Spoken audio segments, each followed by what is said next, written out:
अस्सलाम वालेकुम नाजरीन, 4TV खबरनामे में आपका इस्तकबाल है। मैं हूं आपके साथ सैयद अनवारुल्लाह गौरी। आगे बढ़ने से पहले नजर डालेंगे हेडलाइंस पर। तेलुगुदेशम लीडर रेवंत रेड्डी ने पार्टी के तमाम ओहदों और असेंबली की रुकनियत से दिया इस्तीफा। चंद्रबाबू नायडू से मुलाकात की कोशिश नाकाम।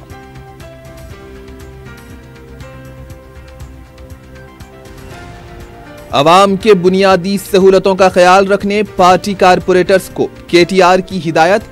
अवाम के दरमियान रहने का दिया मशवरा।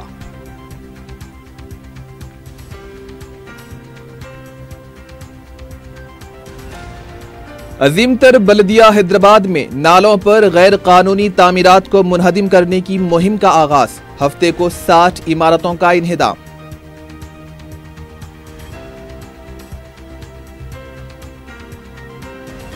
और किसने सेल्फ गोल किया है, किसानों के पास जाकर फैसला करें। हरीश राव को कांग्रेस का चैलेंज।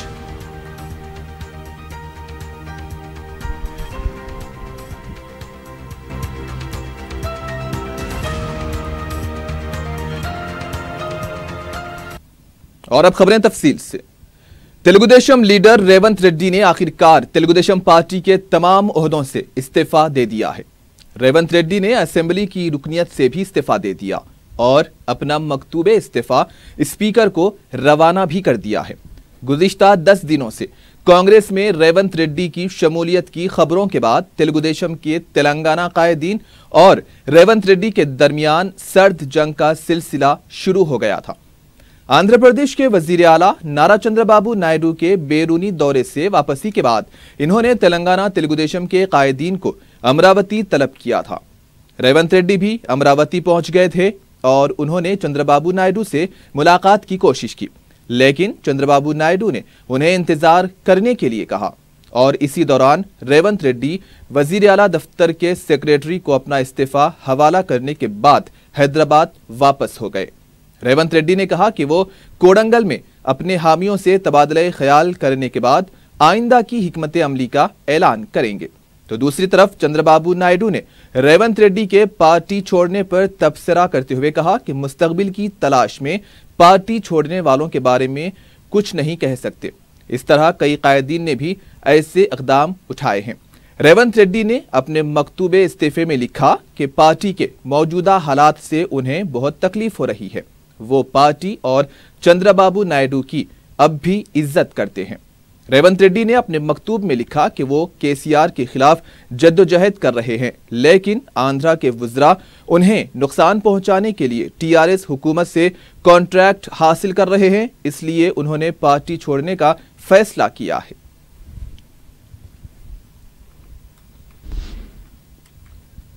सदर पीसीसी उत्तम कुमार रेड्डी ने कहा कि कांग्रेस में शामिल होने वाले हर कायद का पार्टी खैर मकदम करेगी। मीडिया से बात करते हुए उन्होंने कहा कि बहुत जल्द टीआरएस, टीडीपी और दीगर पार्टी कायदीन कांग्रेस में शामिल होने वाले हैं, जिनका पार्टी खैर मकदम करेगी। उत्तम कुमार रेड्डी ने कहा कि हर तबके की आवाम केसीआर हुकूमत से बेजार हो चुकी है। 2019 में कांग्रेस का इख्तिदार में आना यकीनी है। सदर पीसीसी ने रेवंत रेड्डी की कांग्रेस में शमूलियत से मुतालिक सवाल पर जवाब देने से इनकार कर दिया।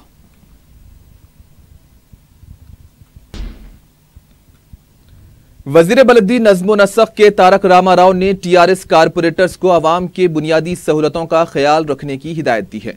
टीआरएस कारपोरेटर्स के साथ मुनक़िदा इजलास में केटीआर ने कहा कि बलदी इंतखाबात हुए 1.5 साल का अरसा गुजर चुका है और अवाम ने बल्दिया से काफ़ी उम्मीदें रखी हैं, इसलिए कारपोरेटर्स को अवाम के दरमियान रहना चाहिए और उनके मसाइल की बर वक्त एकसुई भी होनी चाहिए। केटीआर ने कहा कि जो भी मसाइल हैं उन्हें दूर करने के लिए जीएचएमसी ओहदेदारों के साथ मिलकर काम करें। वजीर मौसूफ ने जीएचएमसी ओहदेदारों को हिदायत दी कि वो कारपोरेटर के साथ साथ पूरा ताउन करें। रियासती वजीर ने पीने के पानी, बरकी सरबराही, सफाई और गरीबों की बहबूदी प्रोग्रामों को आवाम तक पहुंचाने की पहली तरजीह देने पर कारपोरेटर्स को जोर दिया। इन्होंने बताया कि कारपोरेटर्स की तरबियत के लिए वजीर आला के साथ एक प्रोग्राम मुनक्किद किया जाएगा।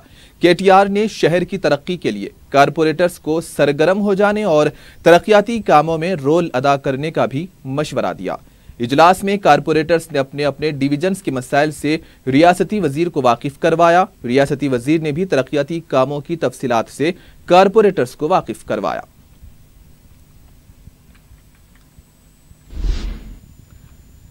अजीमतर बल्दिया हैदराबाद में नालों पर गैर कानूनी तामीरात को मुनहदिम करने का हफ्ते से आगाज कर दिया गया है। बल्दिया ने बताया कि इंतहाई मखदूश 738 गैर कानूनी तामीरात को जंगी खतूत पर मुनहदिम करने का फैसला किया है। महकमे बल्दिया की तरफ से हफ्ते को चंद्रायन गुट्टा, तालाब कट्टे के अलावा दूसरे इलाकों में नालों पर तामीर गैर मजाज तामीरात को मुनहदिम करने की मुहिम का आगाज हुआ। जोनल कमिश्नर्स और डिप्टी कमिश्नर की निगरानी में अल जुबैल कॉलोनी, तालाब कट्टा, याकूतपुरा, ईदी बाजार, उप्पूगुड़ा, पार्वती नगर और अकबर नगर में इन्हिदामी कार्रवाई अंजाम दी गई। डिप्टी कमिश्नर प्रमोद कुमार ने बताया कि नालों पर 147 गैर मजाज तामीरात की निशानदही की गई। हफ्ते को 60 तामीरात को मुनहदिम किया गया और एक हफ्ते के अंदर दूसरी तामीरात को भी मुनहदिम किया जाएगा। इन्होंने बताया कि मुतासरीन को मुआवजे के चेक्स भी दे दिए गए हैं। डिप्टी कमिश्नर ने बताया कि इन्हिदामी कार्रवाई के इख्तिताम के बाद नालों के मरम्मती कामों का आगाज किया जाएगा। शहर के मशरकी, मगरबी और मरकजी हुदूद में वाक़े प्रशांत नगर, बाला नगर, बापू नगर, अंबरपेट, मोहन चीरू, गोशा महल, NMDC, शेरलिंगमपल्ली, अलवाल, इंदिरा नगर और सफदर नगर के अलावा दीगर दूसरे इलाकों में भी नालों पर कायम गैर मजाज तामीरात को मुनहदिम कर दिया गया। जो है नाला एंक्रोचमेंट्स हम जो है निकाल रहे हैं। ये नाला नारा है, ये एंक्रोचमेंट जो है बहुत तकलीफ दे रहा, इसलिए वाइडनिंग करने के लिए हम सब लोगों से कांटेक्ट कर रहे हैं। ये रेगुलर प्रोसेस है, 2 ईयर से हम परस्यू कर रहे हैं और सबको जो है कंपनसेशन पे करके स्ट्रक्चर वैल्यूज दे रहे हैं। उसके हिसाब से हम जो है ये पूरे रिमूव कर दे रहे। पब्लिक भी हमारे को बहुत अच्छा कोऑपरेट कर रहा। क्यों बोले तो हम उन लोगों को मेंटली प्रिपेयर करें। पूरे जो है आज हम 32 स्ट्रक्चर्स निकाल दे रहे और टोटल जो है नाले पे 147 डिटेक्ट करे। ये मुर्गी नाला का पूरा डबीरपुरे तक है। ये पब्लिक में भी कोई प्रॉब्लम नहीं है। कोई उनको ज़रूरत है तो लेबर भी दे रहे हैं हम, वो कुछ ट्रांसपोर्टेशन भी ज़रूरत है तो ट्रांसपोर्टेशन भी हम प्रोवाइड कर रहे हैं और पब्लिक का पूरा सामान निकाल के हम किसी को डैमेज नहीं करते हुए स्ट्रक्चर्स निकाल दे रहे। और ये नाला का जितने भी रिटेनिंग वाल से ये डेवलपमेंट है एक्टिविटीज़, ये पूरा भी सैंक्शंस ऑलरेडी दे दिए हमारे कमिश्नर साहब और ये भी जो है इमीडिएटली कॉन्ट्रैक्टर भी रेडी है। हम जो है इमीडिएटली टेकअप भी करते हैं। रिटेनिंग वाल कंस्ट्रक्शन, कलवर्ट्स जहाँ भी ज़रूरत है वो पूरा हम जो है कंस्ट्रक्शन भी टेकअप करेंगे। रियासती हुकूमत ने गजवेल में एजुकेशनल हब के कामों की तकमील के लिए 30 करोड़ 20 लाख रुपये जारी किए हैं। साल 2017-18 के तहत खुसूसी तरक्याती फंड्स के तहत ये रकम जारी की गई है। तेलंगाना जेएसी के कन्वीनर कोदंडाराम ने कहा है कि मुत्तहिदा आंध्रा में भी इतनी नाइंसाफी नहीं हुई थी। मीडिया से बात करते हुए कोदंडाराम ने कहा कि अदालत ने नलगुंडा यात्रा की इजाजत दे दी है। 31 अक्टूबर को नौकरियों की लड़ाई के इजलास के लिए पुलिस से इजाजत तलब की गई थी। उन्होंने कहा कि 31 अक्टूबर को इजलास मुनक्किद होगा। NTR स्टेडियम, LB स्टेडियम, सरूर नगर स्पोर्ट्स ग्राउंड में इजाजत की दरखास्त की गई थी। इसके अलावा GHMC के किसी भी इलाके में इस प्रोग्राम की इजाजत की दरखास्त की गई है। इन्होंने कहा कि इस मामले में अदालत से हमें मंजूरी मिलने की उम्मीद है। कोदंडाराम ने कहा है कि रियासत में वजीर दाखिला है या नहीं ये पता नहीं चलता। तेलंगाना में कोई भी इजलास या जलसा मुनक्किद करने की बात करता है तो वजीर दाखिला मुआविस्टों का उज़र पेश करते हुए मंजूरी देने से इनकार करते हैं। అనుమతిని నిరాకరించలేదు, కాకపోతే కొన్ని విషయాలపై స్పష్టీకరణ కోరింది. అయితే ఇవాళ కోర్టు ఏమన్నదంటే భువనగిరి ఎస్పీకేమో మేము స్పష్టం వాళ్ళు కోరినటువంటి అంశాలపై మేము ఒక స్పష్టీకరణ ఇవ్వాలి, అది ఏంటి అనేది ఉత్తర్వులు చూస్తే మాకు స్పష్టత వస్తుంది. రెండవది ఏంటంటే నల్లగొండ తర్వాత సూర్యాపేట యాత్రకు మేము ఫ్రెష్గా అప్లికేషన్ పెట్టుకోవాలి. ఆ అప్లికేషన్ పై సానుకూలంగా వారు స్పందించాల్సినటువంటి అవసరం ఉంటుంది. తర్వాత ఏమో నిరాకరణకు ఇచ్చిన కారణాలు సమంజసంగా లేవు కాబట్టి అసలు వాళ్ళు తమ ఆర్డర్ను సమర్థించుకుంటూ మళ్ళీ కోర్టుకు ఇంకొక పిటిషన్ వాళ్ళు ఒక కౌంటర్ వారు దాఖలు చేయాల్సి ఉంటుంది. कांग्रेस लीडर महेश गौड़ ने कहा है कि हरीश राव टीआरएस में अपने तीसरे नंबर को बचाने के लिए कांग्रेस को निशाना बना रहे हैं। मीडिया से बात करते हुए महेश गौड़ ने कहा कि हरीश राव टीआरएस में उनके मौक़िफ़ को लेकर परेशान हैं, क्योंकि टीआरएस में अब उनकी कुछ भी नहीं चल रही है। वज़ीर आला को खुश करने के लिए हर वक्त कांग्रेस को निशाना बना रहे हैं। इन्होंने कहा कि 2019 में कांग्रेस को इख्तियार में आने से कोई नहीं रोक सकता। कांग्रेस रुकने असेंबली जी चिन्ना रेड्डी ने कहा है कि हुकूमत के मुलाजिमीन दोस्त दावे खोखले दिखाई दे रहे हैं। मीडिया से बात करते हुए चिन्ना रेड्डी ने कहा कि 11वीं पीआरसी के लिए अब तक कमेटी तश्कील नहीं दी गई है, जबकि ये कमेटी जुलाई 2017 में तश्कील दी जानी चाहिए थी। इन्होंने बताया कि कमेटी को अपनी रिपोर्ट पेश करने के लिए कम से कम 1 साल का वक्त लगता है। हुकूमत को इस सिलसिले में तवज्जो देनी चाहिए। चिन्ना रेड्डी ने कहा कि सीपीएस पेंशन स्कीम को बर्खास्त करने के मुतालबे पर भी तवज्जो देनी चाहिए। कांग्रेस रुकने असेंबली ने कहा कि कांग्रेस के चलो असेंबली प्रोग्राम से हुकूमत ने फौरन जॉइंट कलेक्टर को हिदायत दी है कि वो कपास की फराहमी को यकीनी बनाएं। ये कांग्रेस की कामयाबी है। सीपीएस का तो एडमिट हुआ ऑलरेडी, क्वेश्चन आता, और ये एम्प्लॉयज रिलेटेड इश्यूज भी ऑलरेडी शॉर्ट डिस्कशन है, सब उसमें भी बात करेंगे। 11th पीआरसी इमीडिएटली कॉन्स्टिट्यूट करना बोल के, क्योंकि तो मिनिमम 6 मंथ्स टाइम लगता वो लोगों को ये रिपोर्ट देने के वास्ते। अब खाली ये 8 महीना बाकी है। अब वो कब कॉन्स्टिट्यूट करते, कब वो लोग काम करना शुरू करते, कब रिपोर्ट दे सकते, मिनिमम 1 ईयर पहले, इससे पहले गवर्नमेंट डाल रहे थे 1 ईयर पहले। ये फर्स्ट 1/7/2018 में ये अमल करना है, तो 1/7/2017 को कमेटी डाल रहे थे पीआरसी कमीशन, पर आज तक ये गवर्नमेंट नहीं डाला। इमीडिएटली दावा बोल के बोल रहे। ब्रेक के बाद आपका इस्तकबाल है। मेट्रोपॉलिटन क्रिमिनल कोर्ट इस्तिगासा की डायरेक्टर वैजयंती की क़ियादत में नामपल्ली क्रिमिनल कोर्ट में वकला और पुलिस ओहदेदारों का इजलास मुनक्किद हुआ। इजलास में मुकदमों और कानून से मुताल्लिक दस्तावेजात सबूतों को जमा करने के अलावा दीगर दूसरे उमूर पर तबादले ख्याल किया गया। डायरेक्टर वैजयंती ने मुकदमात की मुअस्सर पेशरफ्त के लिए सरकारी वकला और पुलिस ओहदेदारों को बेहतर तालमेल पर जोर दिया।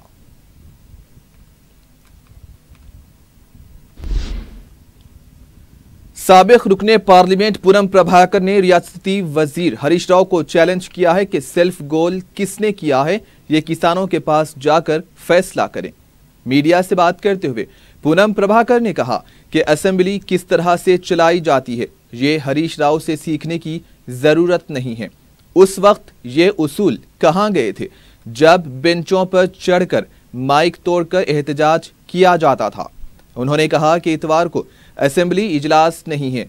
किसी भी जिले में जहां हरीश राव चाहें, अगर किसान चलो असेंबली प्रोग्राम को गलत करार देते हैं तो हम समझेंगे कि कांग्रेस ने सेल्फ गोल किया है।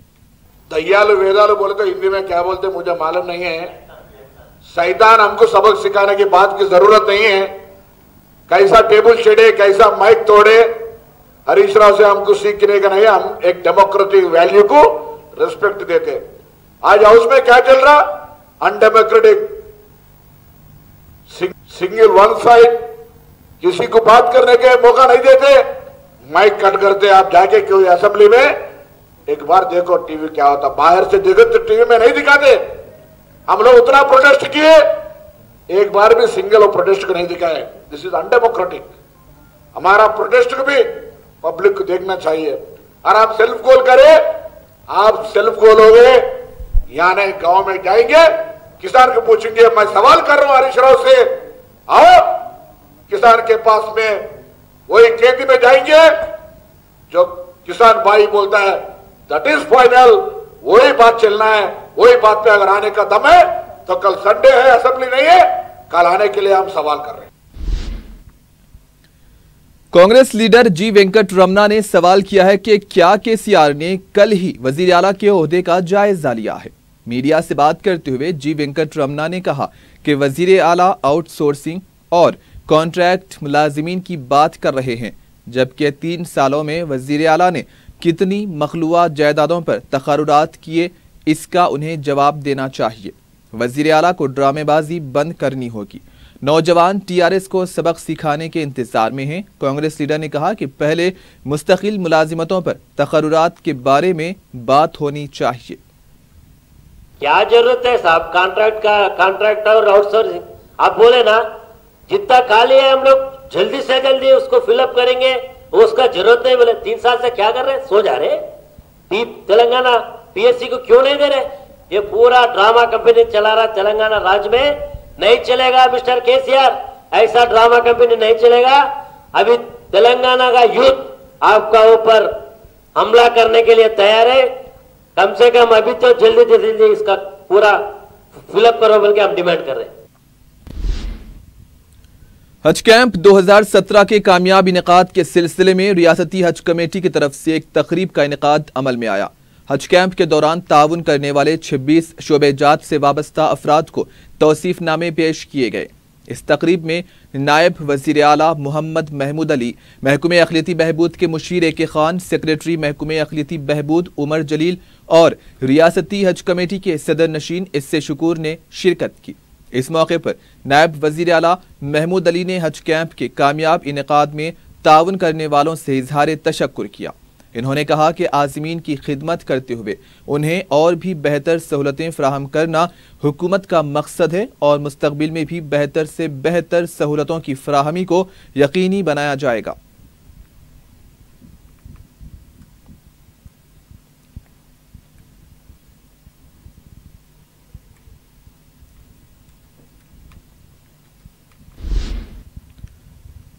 आलमी योम फॉलिज यानी के वर्ल्ड स्ट्रोक डे के मौके पर ओवैसी अस्पताल में सेमिनार का इनेकाद अमल में आया। इस मौके पर 4TV से बात करते हुए डॉक्टर मजहर अली खान ने फॉलिज से बचने के लिए वर्जिश करने, ब्लड प्रेशर और शुगर पर कंट्रोल करने का मशवरा दिया। डॉक्टर मजहर अली खान ने बताया कि अल्कोहल, तंबाकू नोशी और गुटखे की वजह से जिस्म कमजोर हो जाता है और इससे फॉलिज का खतरा बढ़ जाता है। उन्होंने कहा कि फॉलिज का हमला होने के 4 घंटों के अंदर न्यूरो फिजिशियन से रब्त पैदा करना चाहिए। डॉक्टर शफीकुर रहमान और डॉक्टर करीमुल्लाह ने भी फॉलिज मर्ज से बचने और ओवैसी अस्पताल में इलाज के लिए दस्तयाब आलात और सहूलतों से वाकिफ करवाया। आम लोगों में इसकी अवेयरनेस पैदा करने के लिए स्ट्रोक काफ़ी कॉमन है दुनिया में। हर सेकंड में कुछ 1 से 2 अफराद को स्ट्रोक होता है और स्ट्रोक की काफ़ी वजूहात है। ख़ास तौर पे जिनका वज़न ज़्यादा होता है उनको ज़्यादा चांसेस रहते हैं कि स्ट्रोक होने के लिए। जो लोग नींद में गराटे लेते हैं, हम समझते हैं कि बहुत हेल्दी है, वो कंडीशन को बोलते हैं ऑब्स्ट्रक्टिव स्लीप एपनिया। वो भी एक बहुत बड़ी वजह है स्ट्रोक होने की। इनसे हट के कुछ ऐसे ज़िंदगी की वजूहात हैं, लैक ऑफ एक्सरसाइज। जैसा मैं पिछले टाइम भी बोला हूँ, एक्सरसाइज सब में ज़्यादा है। दिन में 30 से 45 मिनट की एक्सरसाइज करना आपके लिए, आपकी ज़िंदगी के अच्छी ज़िंदगी के लिए लाजिम है। इसके साथ में अल्कोहल और स्मोकिंग, गुटखा, ये सब सारे वजूहात के ऊपर हम लोग कंट्रोल लेना ज़रूरी है। ख़ास तौर पे इनसे हट के ख़ास तौर पे हमारे शुगर के लेवल्स, हमारे कोलेस्ट्रॉल के लेवल्स, हमारे ब्लड प्रेशर के लेवल्स पे आप लोग ज़रूरी कंट्रोल रखिए। कंट्रोल रखने से स्ट्रोक होने के चांसेस कम हो जाते हैं।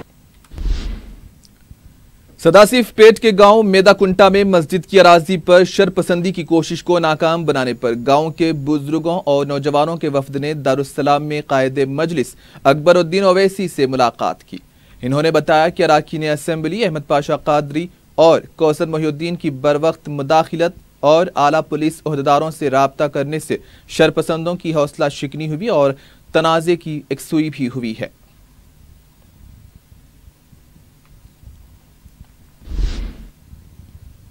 पहाड़ी शरीफ के इलाकों राजीव गांधी नगर, शाहीन नगर के अलावा दीगर दूसरे इलाकों में कचरे की वजह से मकीनों को काफी मुश्किलात का सामना करना पड़ रहा है। मुकामी अफराद ने मीडिया को बताया कि इस ताल्लुक से बल्दिया जलपल्ली से शिकायत की गई थी, लेकिन ताहाल मसले की यकसुई नहीं की गई है, जिसकी वजह से कचरा सड़कर ताफुन फैल गया।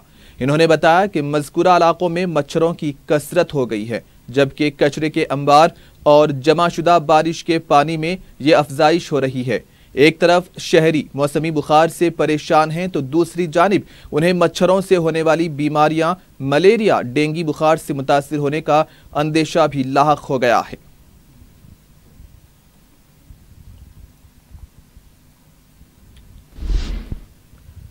आंध्र प्रदेश के विजयवाड़ा में पेश आए दिलखराश सड़क हादसे में 3 अफराद जाँ बहक हो गए हैं। तफसीलात के मुताबिक मेलावरम से विजयवाड़ा आने वाली आरटीसी बस ने बोड़ा मेलुपल में ब्रेक फेल होने के बाद बेकाबू होकर बाइक्स, ऑटो और दीगर दूसरी गाड़ियों को टक्कर दे दी। मुकामे वाक़े पर ही 32 साला खुर्शीद बेगम और 12 साला इशरत की मौत हो गई है, जबकि इलाज के दौरान एक जख्मी जानबर ना हो सका। इस हादसे की वजह से मसरूफ शाहरा पर काफी देर तक ट्रैफिक जाम रही। पुलिस ने केस दर्ज कर लिया है, मजीद तहकीकात जारी है।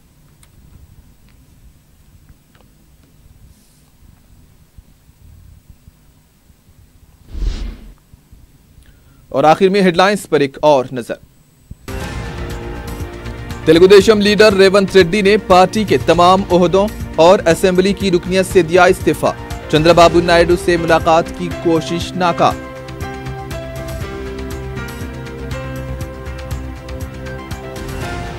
अवाम के बुनियादी सहूलतों का ख्याल रखने पार्टी कारपोरेटर्स को केटीआर की हिदायत, अवाम के दरमियान रहने का दिया मशवरा।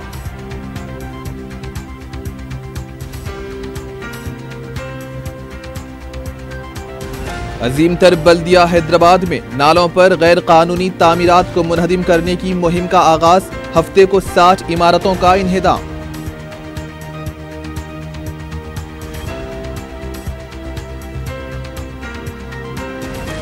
किसने सेल्फ गोल किया है, किसानों के पास जाकर फैसला करें। हरीश राव को कांग्रेस का चैलेंज।